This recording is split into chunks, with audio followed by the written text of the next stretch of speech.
Olá, graça e paz. Como é bom poder adentrar em sua casa para compartilharmos a mensagem da palavra de Deus.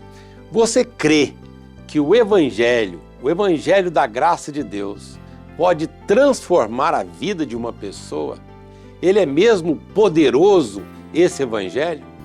No programa de hoje, o pastor Hernandes vai compartilhar conosco sobre esse poder do Evangelho, descrito na epístola que Paulo escreveu aos Romanos.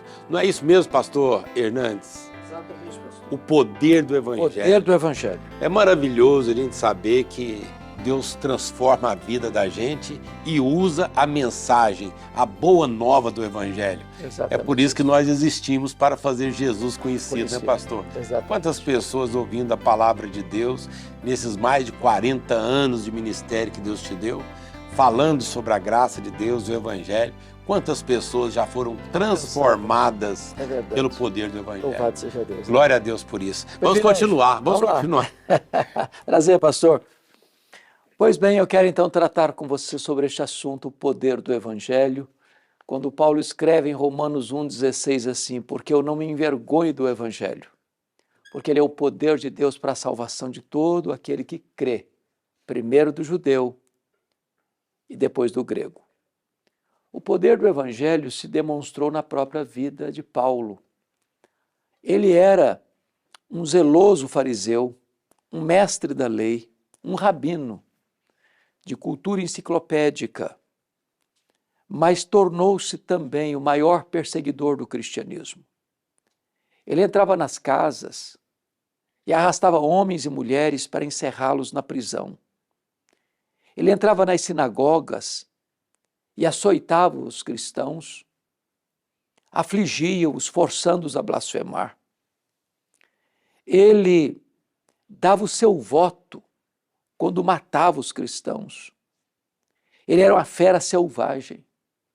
E um dia, sua vida foi transformada. O poder do Evangelho entrou na sua história.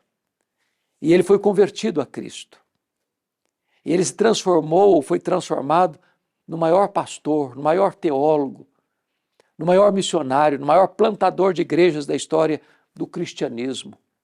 Dos 27 livros do Novo Testamento, ele escreveu 13. Este é o poder do Evangelho. E Paulo vai dizer que ele não se envergonha do Evangelho.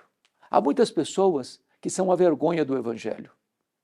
Há outras pessoas que se envergonham do Evangelho. Mas Paulo diz: eu não me envergonho do Evangelho. Aliás, ele diz: eu estou pronto a pregar o Evangelho. Eu sou o devedor do Evangelho. Mas por que Paulo não se envergonha do Evangelho? Ele responde: porque o Evangelho é o poder de Deus. É o poder de Deus. É claro que há tipo de poder que destrói, que mata, que arruína. Mas o Evangelho, ele é o poder de Deus, não um poder qualquer, o poder onipotente, porque se Deus é onipotente, e Deus é, e se o Evangelho é o Evangelho de Deus, então o Evangelho também é onipotente. Mas ele é poderoso para salvar. Eu não me envergonho do Evangelho, porque ele é o poder de Deus para a salvação. Sabe o que significa isso?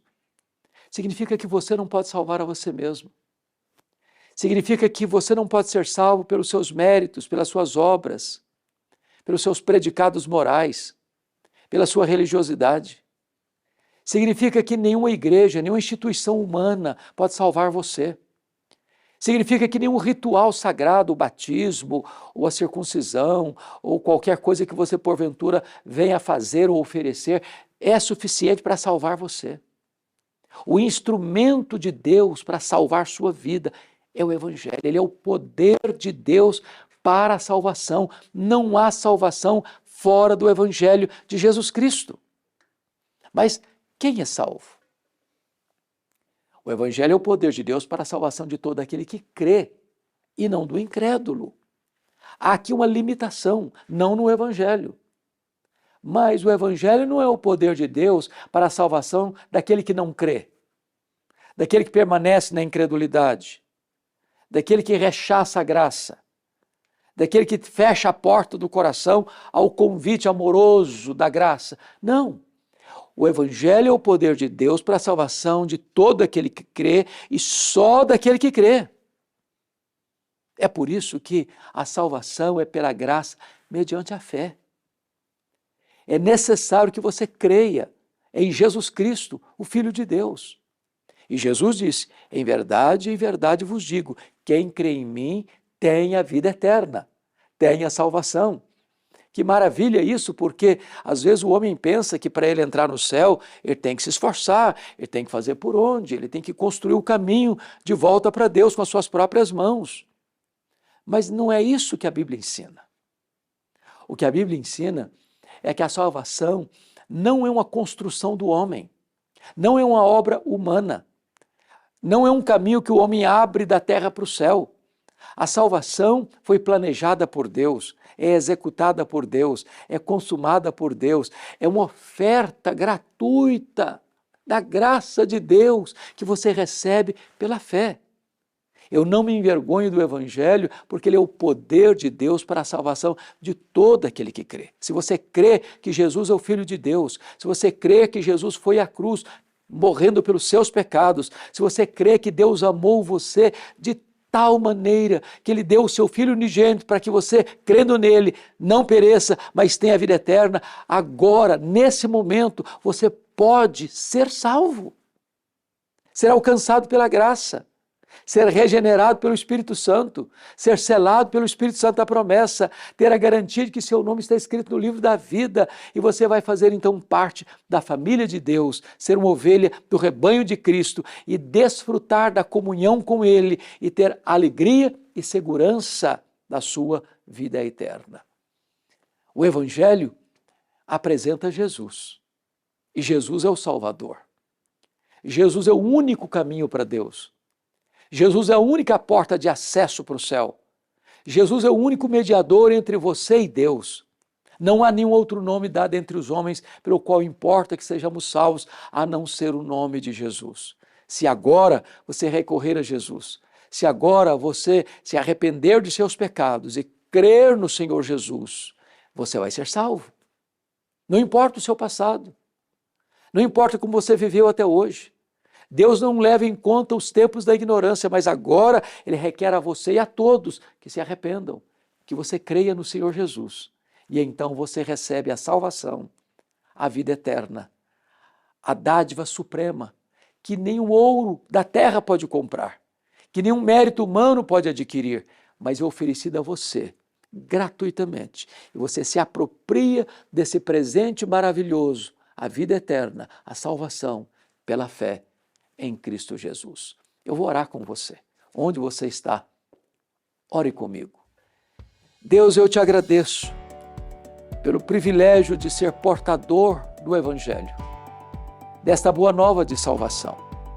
E eu te peço, Pai, que tu apliques esta palavra ao coração de todos quantos agora nos assistem. Assim oramos em nome de Jesus. Amém.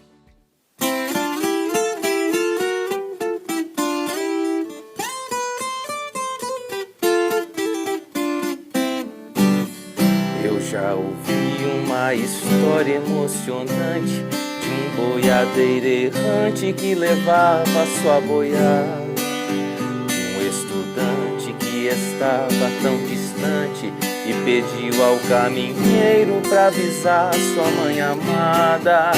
E 3 tragédias, injustiças com certeza, do menino da porteira, o Chico, a cabocla, a Teresa, de um filho pródigo que o seu pai deixou, arrependido voltou, assentou de novo à mesa. Mas há uma história que mais me emocionou, revelou e transformou todo o meu entendimento. Jesus morreu e o nosso pecado levou, redimiu, santificou, livrou desse sofrimento. E tendo Cristo consumado a salvação, ao 3º dia então a todos surpreendeu. Ressuscitou, venceu a morte e ascendeu, logo levará os seus a vida eterna com Deus. Obrigado, Vitor. Vitor Quevedo, louva a Deus. Essa história do caipira contando, dando o testemunho. E aí, pastor, não só a música, mas também e principalmente a mensagem da palavra de Deus mostra que Deus usa esses instrumentos para transformar a vida do mais vil pecador. É isso aí.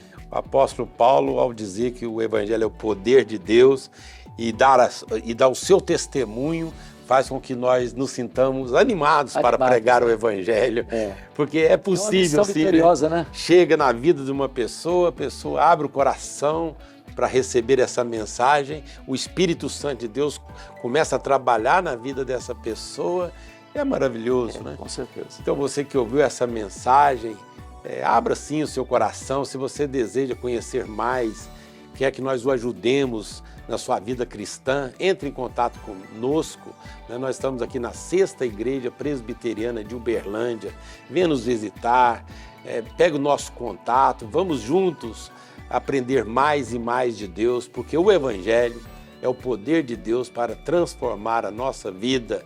Muito bom. Eu quero dar uma dica, pastor, que é mais um livro seu, esse é o último. É o último lançamento. O último lançamento. Fala sobre um período mais sombrio na história do povo de Israel do passado, que é a época dos juízes, né? O R.C. Sproul diz que o livro de Juízes, ele narra sobre a soberania de Deus. E é maravilhoso. Então, parabéns por mais essa obra aqui. Obrigado. Esse livro aqui é um comentário, mais um comentário do reverendo Hernandes. Já são comentários de vários livros da Bíblia, esse é o último que o pastor Hernandes está lançando, comentando de forma expositiva o livro de Juízes. Então, no rodapé do vídeo, você vai poder entrar em contato com Luz para o Caminho e adquirir essa bênção aqui para a sua vida, o seu enlevo espiritual. Nós, antes de finalizarmos o programa de hoje, quero convidar você para participar da 6ª Igreja Presbiteriana de Uberlândia, na Avenida Dr. Laerte Vieira Gonçalves, 561, no bairro Santa Mônica. Então, programações para crianças, adolescentes, jovens, adultos. Então venha, principalmente aos domingos, às 9 horas da manhã, 17 horas e 19h30. Venha, traga toda a sua família, vamos juntos fazer Jesus conhecido. Venha você e sua família, vocês vão adorar a Deus. Né? Glória a Deus. Glória a Jesus. Nós vamos ficando por aqui. Obrigado, pastor. Privilégio, pastor. Obrigado, Vitor. Até o nosso próximo programa. Tchau, tchau.